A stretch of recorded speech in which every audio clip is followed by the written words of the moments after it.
الصغار مازلت الناس تتكلم عن الرضاعة 2 إلى 3 أشهر و4 أشهر و5 أشهر. الرضاعة لا تنفع. الرضاعة تنفع 45 يوما فقط. ركزوا شوف النقاط. لما يزيد الصغير ونقيو له هذيك السوائل ونخليوه يتنفس، نحملوه من الأرجل الخلفية بدون أننا شفت بعض المربين يمسكوا من الخلف ويدوروا دورة كاملة. هذا التدوار هذاك راه يضغط الحجاب الحاجز على الرئتين، قد ينفجر القلب ينزف. نرفعوه من الأرجل الخلفية فقط وننتظره حتى يصيح. هذاك الصوت اللي يخرج هو بمثابة دفع هواء من الرئتين إلى الخارج. معناته إذا كان سائل رايح يروح للرئتين أثناء الولادة، فالصياح راح يخرج، وهو بالوضعية رأسا على عقب مقلوب راح يسهل خروج السوائل.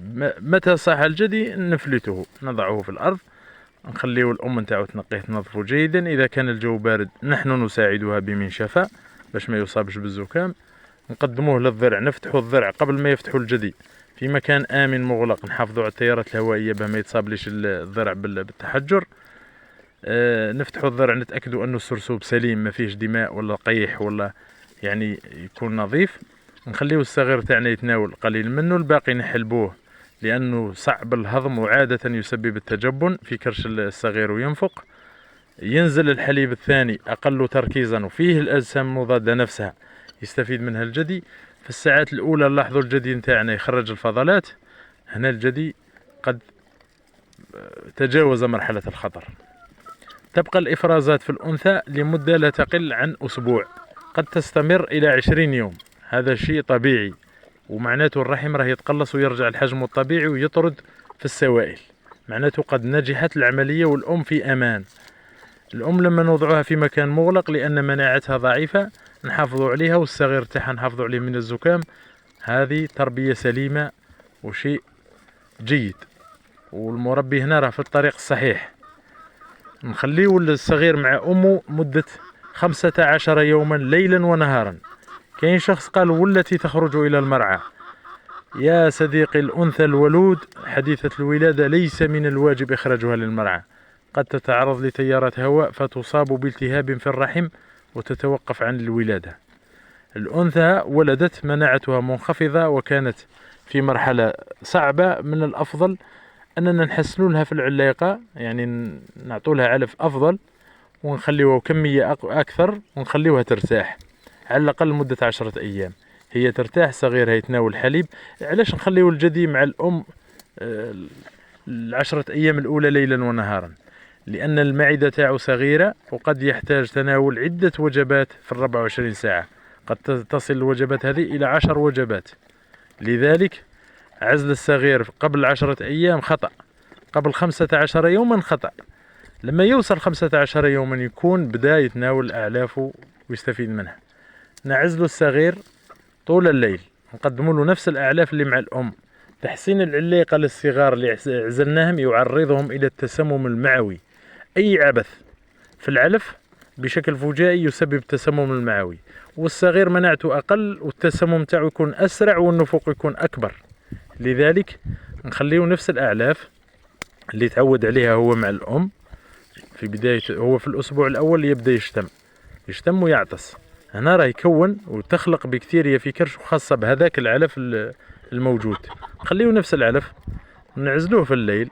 من الأفضل للصغار نعطوا لهم إما برسيم مجروش مرحي أو رقيق، يكون محصود رقيق قبل أن يكون متين، يجيهم سهل في التناول تاعو.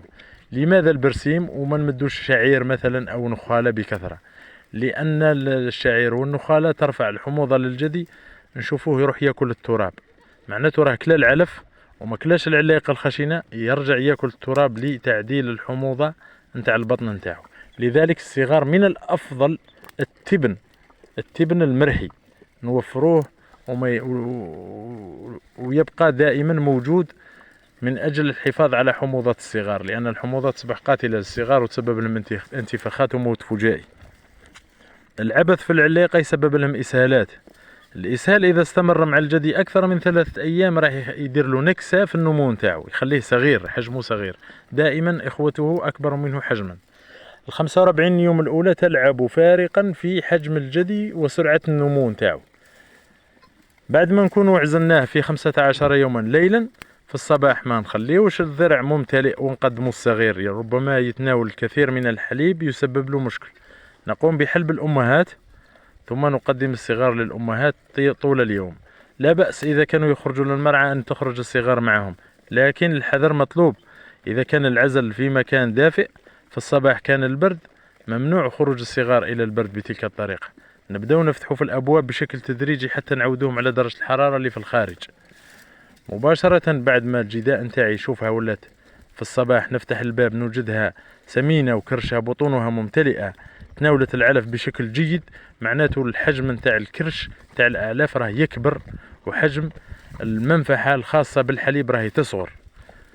يوصل 45 يوم الجدي في كل يوم في الصباح نوجدوا البطن ممتلئ، معناته رانا في الطريق الصحيح. بعد 45 يوم مباشرة نعزل الصغار بصريا، وحتى الأصوات إذا كان أمكن وكان عندك مكان لا يستمعون الأمهات للصغار ولا الصغار للأمهات. نديروا الفطام المباشر من أجل إعداد الأمهات لتزاوج آخر. هذه هي الطريقة اللي ينجحوا بها الجداء والخرفان ويكبروا ويكتسبوا حجم كبير. أما أنك تخليه يرضع 3 أشهر ومن بعد تفطمه بشكل فجائي ومعدة الأعلاف صغيرة، هنا راهي الخرفان بعد الفطام تدخل في نكسة ولا تسمن. هذا والسلام عليكم، ومعذرة على الإطالة.